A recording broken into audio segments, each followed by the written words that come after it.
Hello, everyone. My name is LaKesha Womack, for those of you who do not know me, and I am one of the hosts of the Rethinking Church Virtual Summit and also the founder of the Rethinking Church Strategies concept or group or whatever you want to call it. And I realized I've been posting a lot of information about the summit and inviting you all to register for the summit, but I haven't really said a lot about it or about what this whole project is about.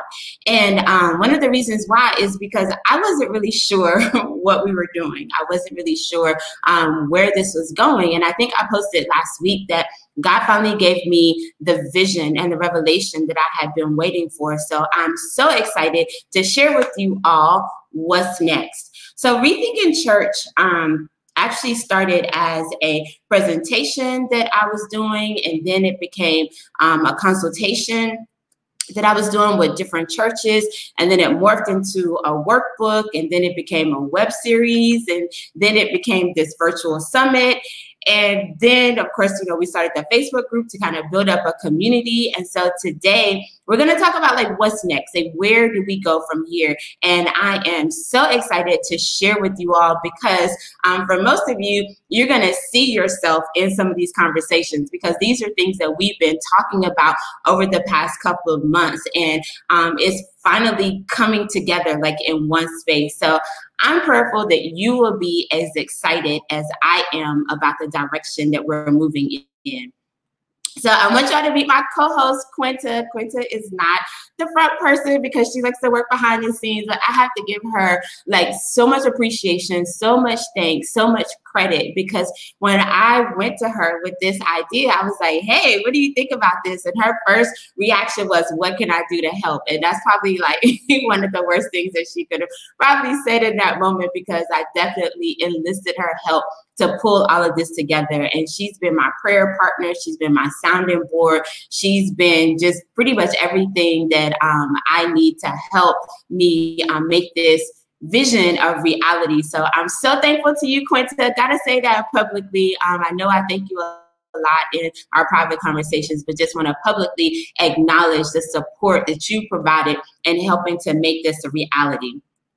So Rethinking Church will kick off on July the 21st. It is a totally virtual event, so you'll be able to participate from your laptop, from your smartphone. If you're at work, if you're at home, no matter where you are, you'll be able to participate. On the first day, we have Reverend Dr. Teresa Fry Brown, who is going to kick us off. Had a wonderful conversation with her this morning, which made me even more excited, and she's excited to be a part of this event. We will have sessions throughout the day around Christian education, church administration, and funding resources. So this is going to be more of your foundational behind the scenes that you need to, kind of rethink church, rethink, what we're doing in these areas. So we have some dynamic presenters. Make sure you go to the website so that you can see who all is presenting. And I think most of you will know some people who are a part of the summit because a lot of them are from my network, but then we also had a lot of people to apply to present that I've never met, which is even more exciting to me because that means that we are reaching a broader audience. So thank you guys for that. So yes, we kick off July 21st at 10 o'clock in the morning. Reverend Dr. Teresa Fry Brown, you definitely do not want to miss her presentation. Our second day is going to be Wednesday, July 22nd. We have Reverend Dr. Howard John Wesley, who is kicking us off. And if any of you follow his ministry, then you know that is going to be a dynamic presentation. We will be dealing with digital discipleship, marketing, and what is the other? And demographic ministry. So demographic ministry is women's ministry, men's ministry, children's ministry. So we have professionals who will be talking about different strategies as we're rethinking the future of church, different strategies for demographic ministry. And that's really the purpose of this summit, is not for us to continue having the conversations that we've been having, but to bring new voices into this space, to present ideas and just methods that we can try going into the future. One of our presenters is doing a session on podcasting. I know some people who have been interested in how do you use podcasting for ministry, how do you tell your story creatively. So we have a session on that, and just so many so many other great presenters. So definitely check out Wednesday. And then Thursday, we have Dr. Miguel de la Torre, who is going to be our morning speaker. I had a great conversation with him, and his presentation is going to be focused around hopelessness. And I know some of you are probably like, why do we want to talk about hopelessness? But I guarantee you, if you participate in that session, like, it is definitely going to expand your mindset about just how we frame our faith and how we look at, this aspirational faith that everything is going to be okay. But it's like, what if it's not? Have you all thought about, the children of Israel were in the wilderness for 40 years. Have you all thought about, like, what if this pandemic lasts for 5 years? Like, will we be able to maintain our faith for 5 years if we're not able to go back to normal? We're not able to go back to church. I mean, some of you, like, it's been like 3 or 4 months and you're like itching to get out. But anyway, tune in for Dr. Miguel de la Torre's presentation, because I definitely feel like you're going to take a lot away from that. We also have sessions that day on advocacy, evangelism, social justice, just dealing with a lot of the issues that are plaguing our society, from homelessness to mass incarceration to, cultural competence, using your voice, health disparities. So all of the really important conversations that we need to have around being advocates and what does that look like. We have those on the agenda. So excited about Thursday. And then we added Friday as a bonus day, because we had quite a few mental health and self-care proposals that came in. And so as we were kind of looking at the schedule, it's like, all right, so how do we fit these in? How do we weave these conversations in? And it just dawned on us that we needed to have a separate day that we could just focus on the mental health and self-care workshops. So we added a day to the event at no additional charge. We added a day to the event, and we have a slew of professionals who are going to be just talking to us about our mental health. I know Kevin Wayne Johnson from the state of Maryland is going to be talking about suicide prevention and what the church needs to know to address that issue. We have Dr. Catherine Jackson talking about, you can have God and a therapist, and then just, not a ton, but about 12 or 14 other presenters around the mental health and self-care space. So definitely go check them out, because you want to be a part of those conversations. The platform that we're using is interactive, so you'll be able to not only watch the presentations, but you'll be able to ask questions in the chat box, and most of them are prepared to present as well as make time for the question and answer space. The videos will be available on demand. So if you're not able to watch live, you will be able to go back and participate or to watch the sessions. So we do have that capability. And I think the sessions are going to run from about 10 o'clock in the morning until about 4 o'clock in the afternoon. So we're not going to be online all day, just to give you time to process what you're viewing, and then time to go back and watch any of the sessions that you missed that day. So if you have any questions, feel free to inbox me, reach out. Definitely want to be able to answer any questions that you have. One of the components that I think is going to set this event apart from other conferences that you might participate in are our think tanks. So I've always been fascinated about the concept of think tanks, because think tanks are typically groups of people who come together to research a problem and then to develop solutions. And I feel like we attend a lot of conferences and lectures and workshops and webinars where we're doing a great job of identifying the problem and even talking about the solutions, but then there's few spaces where you actually have the opportunity to work on implementation strategies. And so that's what our think tanks are going to be focused on. They're going to be focused on not only identifying what the problems are, but now let's start to look at what are some of the solutions that we've come up with, and then how do we create models around those solutions that we can go into communities who are interested in actually implementing the solutions. We can take those models that the think tanks are creating and go into communities to actually implement them. So Rethinking Church Strategies will become a not-for-profit social impact community following the summit.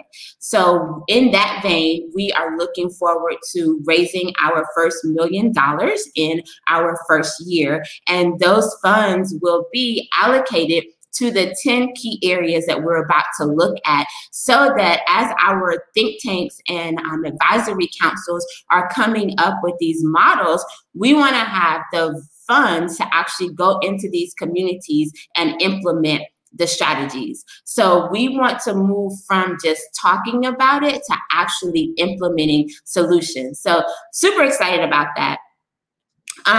You guys probably saw, if you're a part of our Rethinking Church Strategies Facebook group, we were talking about childcare deserts. So we want to develop some models around childcare centers that we can actually help churches who are interested in having childcare centers and impacting early childhood educational outcomes. So we're looking at ages 0 to 5.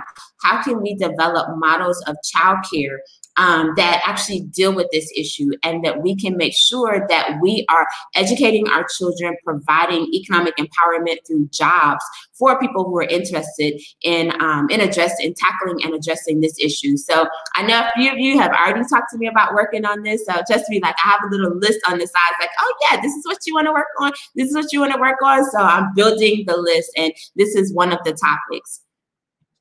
Looking at digital discipleship. So again, you guys know that I'm passionate about the concept of discipleship. Like, what does it truly mean to be a disciple, to be a follower of Jesus? So it's not just, the religious experience where you're going to church and you're doing a religious activity, but how do we actually live our faith every single day? How do we have faith in action, as some people might call it? So looking at how do we use this digital space to actually disciple people? And so I know there are a ton of platforms and tools and strategies. So we want to be able to bring people together who are working in this space to develop some models that people can actually implement in their ministries. Looking at economic empowerment. So, we have this whole concept of, buy black, and we want to buy back the block, and all of that sounds great in theory, but then the question becomes, how do we do it in a way that has impact? So I think about a month ago, I made a post about, just because we say, we're going to do this economic boycott, if we don't have sustainable alternatives in our communities, then you can say, okay, we're not going to support Walmart on July 7th. But then you go to Walmart on July 8th. I guarantee you, Walmart does not care if they don't get your money on July 7th and they get it on July 8th or July 9th, because that's just delayed spending.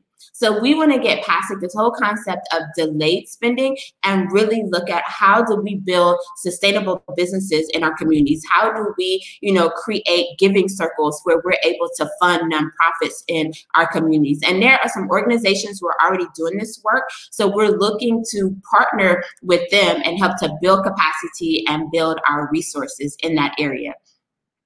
Looking at food insecurity. A few years ago, my son and I volunteered for this organization, for a food bank that was actually packing bags for kids who are food insecure. And I have to be honest, that was the first time that I even realized that food insecurity was a thing. I can admit that I was ignorant that that was even an issue. So we want to look at what are some models that we can begin to create around food security in our communities. And one of those is access to healthy fruits, vegetables, and foods, looking at models for cooperative grocery stores. So again, if we say we're not going to support, Walmart, we're not going to support these big boxes, but we don't have alternatives in our communities, then we end up going back to those businesses. So how do we start to look at models for creating grocery stores in communities that are considered food deserts? And I know that there are some projects that are already being implemented. So we want to examine some of those and then figure out how can we take those models and actually implement them in communities. Looking at home security. So, the reality is some people are never going to be able to be fully functioning and working in society.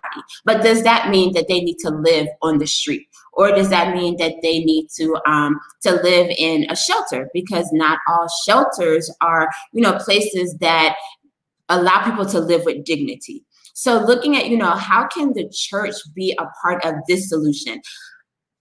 I hate the fact that, our response to homelessness a lot of times is that we're going to, pack up these bags and go give them to the people who are homeless because like they're homeless. So they don't have a place to go. So we don't need to be giving them more stuff.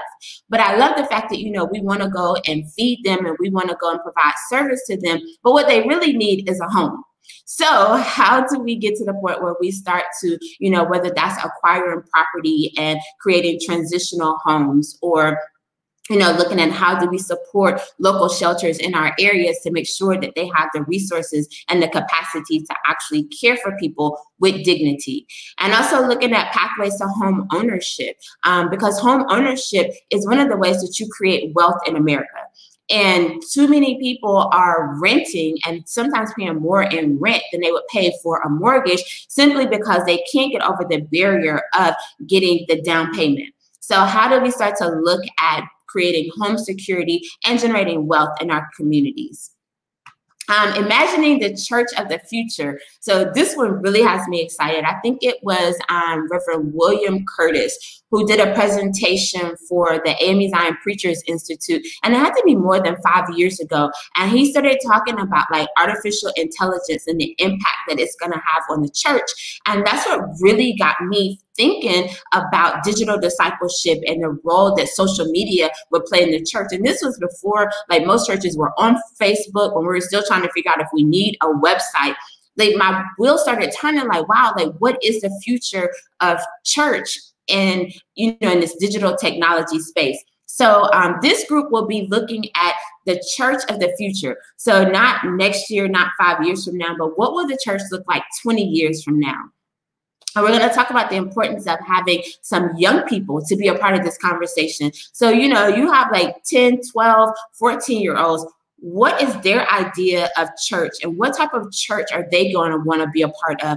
And are we on the path to creating that today so that once they, get to the point where they're ready to take ownership and leadership in ministry, that we've created something that they actually want to own and lead? So really excited about where that conversation will go. Mental health support. You can have faith in a therapist. You can have God and a therapist. Like it's not an either or.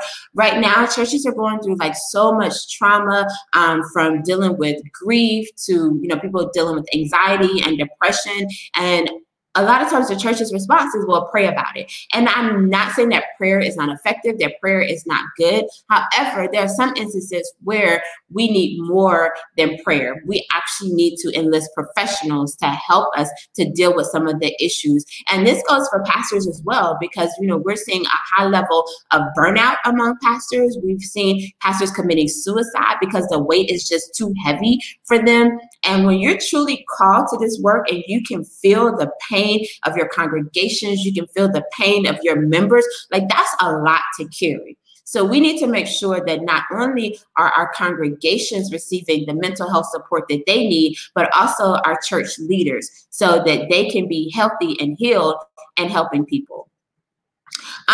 Post-traumatic slave syndrome, like there's so much that I could say around that, but for any of you who are, a part of the Unlynched book discussions, and how I feel about this, but this is an area where we really need to start to look at, systematically what has happened in Black communities, how did we get where we are, and then what are some of the solutions that we can start to implement. And as you'll probably notice, like there's a lot of intersectionality among these topics because it's not like one issue plagues a community. Most of the time it's like 3, 4, 5, or maybe even all 10 of these that communities are dealing with. But we want to have specific groups that are working on these subjects and having these conversations and developing these models. And then we'll be coming together to see like, how do we implement this? How do we do this work going forward?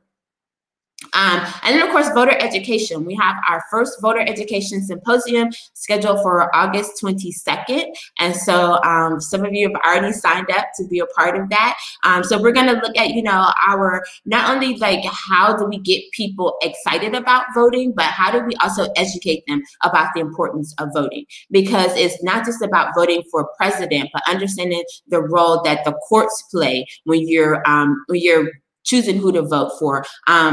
Does your area elect your police chief, or are they appointed by the mayor? Your school board. Understanding like how all of the local elections play a role in your everyday life, because some people think that, you know, it's only about voting for the president, but there are so many down ballot races that we need to be concerned with. And then how do you hold these people accountable? So once they've been elected, like what are some things that you can do to hold them accountable, to check their track record, and to make sure that we are electing people whose interests are in our community's best interest? So excited about that. And then our final area of interest. So as I said, there are 10 of these. And if you want to go back and watch and, you know, kind of see what we're going to be working on and decide where you would like to volunteer and to be a part, then we would love that. Women in ministry leadership. Oh my goodness. So just the post that we have today and the stories that I've been hearing from women about just the trauma and the double standards that exist in the church, and really like how hard it is to be a woman in ministry and in leadership. So we want to create some safe spaces for dialogue, and also for professional development, personal development, so that women can walk into ministry leadership with confidence. And yeah, there's a lot more that I can say about that, but we're going to put a pin in it. And anyone who's interested in, you know, that work, like we definitely want to hear from you. So I'm sure some people are saying, you know, it's not the church's job to do all of this stuff. But actually it is, because the church is a community and we live in community with one another. And when one of us is hurting, we should all be hurting. And most of these issues are causing pain within our congregations. So this is a matter of us putting our faith to work, because our churches are comprised of people who live in these communities. And so we really want to make sure that as we're ministering to their spirit, we're also taking care of their physical needs. And when we think about the whole concept around church growth, like when I first started doing this work, I thought that it was going to be about marketing and how do we go out and get more people to come into our churches. And what I discovered was there's so many issues within the churches, within our congregations, that we need to unpack and deal with, that it's really hard to go get new people when the people who are already sitting in your congregations are bleeding and hurting. And so we have to develop ministries and strategies that we can heal the people that we already have, so that they can go and tell other people about the healing that they've experienced through these programs and ministries that we're looking at. And I guarantee you, like, if we do this work, then you won't have to worry about marketing for people to come to your revival, or having, what do they call it, the CME, the church Easter Mother's Day crowd, or whatever. Like, you won't even have to worry about all those gimmicks. Like, if we get serious about the work of discipleship and changing our communities, then our churches will grow. Like, that won't even be a consideration. Then the consideration will be, how do we do even more? How do we help even more people? So how can you help? Oh my God, I'm so glad you asked. Like, that's a great question. One, you can register to be a part of the virtual summit. We are halfway at our registration goal. So you can register to be a regular attendee. So that's where, you know, you just kind of sit, you know, participate, glean from the people who are presenting. And then you can also register to be a part of our think tank. So the think tanks are the people who want to actually do this work. So it's taking it a step past, you know, just just attending, to going to actually doing the work. So being a part of these conversations, being a part of like this year-long process, and that's not for everybody, and I recognize that. So that's why we have the 2 tracks. Like, regular, you just want to like get the information and then do what you want to do with it, and then think tank for the people who actually want to be a part of, you know, these solutions. So We also have group registration. So like if you're a ministry, if your church wants to register, you can register as a for a regular group, or you can register as a think tank group. Either one, it's fine with us. We just want you to participate in the dialogue and to be a part of these sessions. Get to know each other, because we're trying to build community, and then to get to know our presenters. You can also join our Facebook group. Oh my goodness, like our Facebook group, like I love you guys, because like just the conversation, the discussions are so rich, and people are so transparent about what they're going through, and so supportive. So definitely go over, join our Facebook group if you have not already.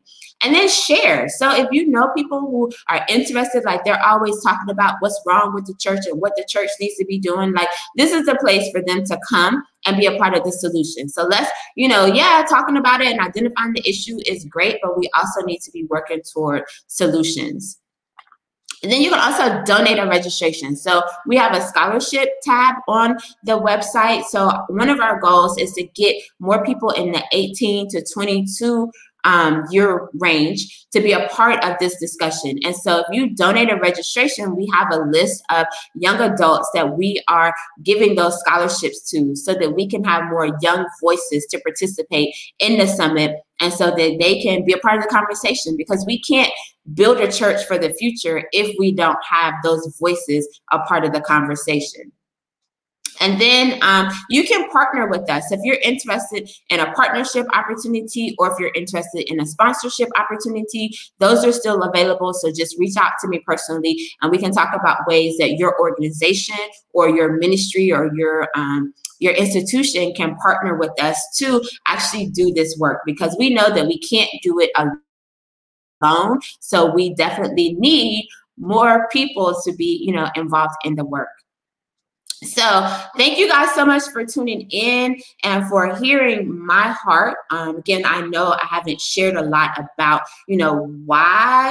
why we're doing this, like why are we coming together? But this is the reason, like this is the springboard. So the summit is not the end. The summit is actually just the beginning. The Facebook group is kind of the appetizer. And then the summit is going to be part one of the entree. Like if you've ever gone to like on those 5-course restaurants, like we have a whole menu after the summit. So this is not the end of the work. This is just the beginning. And there's so many people that I'm excited to be on this journey with, and I'm excited to meet new people who are passionate about this work and who truly believe that like we have the power to change the world. Like, I know that sounds lofty and it sounds ambitious, and for some people it might even sound arrogant, but for me, like I just believe that if we put our heart into this work, and if we trust God, and if we're prayerful, that He will answer our prayers, and He will send us the visions and the provisions to actually make these changes in our society and to be the blessing that somebody is praying for. So thank you guys so much for tuning in. If you guys, again, have any questions, comments, concerns, there's a comment form on the website. Feel free to use it. But most of all, share, register, be a part of the conversation, be a part of the work. Thank you so much.